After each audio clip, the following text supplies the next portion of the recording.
One of my good friends from seminary is the pastor in Asheville, North Carolina. After a couple of years of ministry in a regular country church, he was invited to do a new church start in a church facility of a congregation that had closed several years before in a historic building in downtown Asheville. Normally, the terms and conditions of a new church start are that you get full support the first year, and then it drops back and drops back and drops back until in the fifth year you receive no financial support from the conference, and you're supposed to be financially self-sustaining. You will have grown your congregation to X number of people. There's a whole lot of things about it. And my friend is far from traditional in the way he lives in the world. He's kind of rugged, kind of earthy, very down to earth, very holy to be around. And he said, I'll do a new church start, but I'm not doing it on your terms. I'm doing it on mine.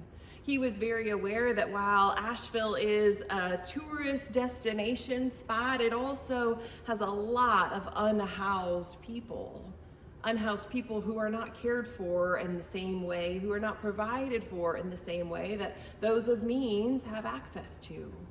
And so he started a ministry with people, engaging them, talking with them, learning their stories, spending time with them. Brian is a slow talker, and you'll notice that in conversation with him, and he's also very fully present with you. You feel seen in a way that is very vulnerable. It feels very risky even that someone would see you and listen to you so deeply. And it's part of what makes him so effective as a pastor. For folks who don't get listened to or seen very often, he is fully present with them 100%. And he did a lot of things in his ministry he has done in the last 15 years. I think I've talked about them a time or two, but one of the things that he did was Asheville's known for their 4- and 5-star restaurants. So he started negotiating with the restaurants and saying, we want you to be serving the community, and we're gonna do a meal once a week. And what we're asking is that whatever you're gonna serve for dinner at your 5-star restaurant on Wednesday night is what you prepare and serve for those who come to our church ministry on Wednesday lunch. It took him time and lots of negotiating, but it happened, and they have a rhythm where those 5-star restaurants make a full meal that they prepare for the people. Generally people who are unhoused, but not necessarily. Some are clergy people who don't get to worship. They lead worship on Sundays, but they get to go and sit in worship and spend time with others. Others are business professionals stopping for the lunch hour, and what he has side by side are those who slept on the street, maybe those who shot up in the morning or had a shot of something in the morning, prostitutes next to bankers and lawyers, and clergy people, restaurateurs, and visitors from all over the country. And with their meal, they set the table with tablecloths and the good china and all the silverware and a centerpiece. And people don't go through a buffet line, but they are served at their table.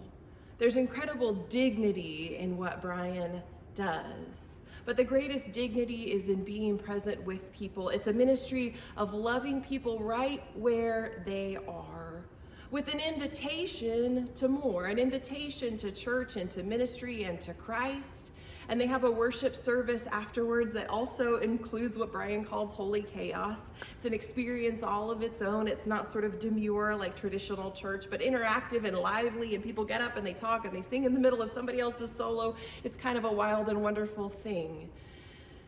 And one of the things that Brian confronted early on is a common piece in evangelical churches when they do a feeding ministry is they do church worship first and then the meal. And part of going to the meal is that you have to go to worship. It becomes your meal ticket because they're sort of strong-arming the evangelism. And Brian said, I'm not going to do it that way. People are hungry and they need to eat.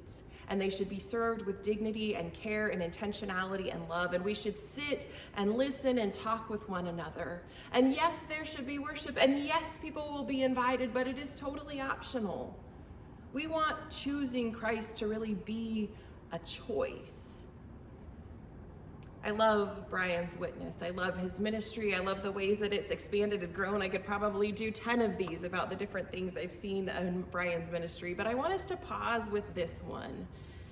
One of the things that we're doing as a church in the coming months is we're looking at our outreach ministries, our mercy ministries, our feeding ministries, our clothing ministries, our health ministries, all of those things, educational, all of them, and looking at what impact they're having, what the needs are in our community, and if serving in this way is really the best way to meet a particular need in our community, or if we need to sort of look upstream of what's causing an issue instead of just looking at the need that is presenting.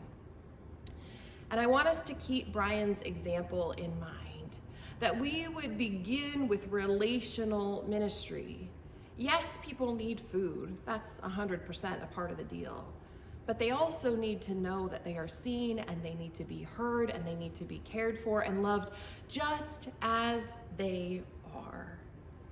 With an invitation, sure, come to worship. We would love to have you join us, but not as an entrance ticket to meet a physical need that you have, but as a gift and a blessing where we hope God will speak to you as God speaks to us. I want us to be thinking intentionally about how we are relating to, engaging with, as friends, as colleagues, as neighbors, the people that we wish to serve.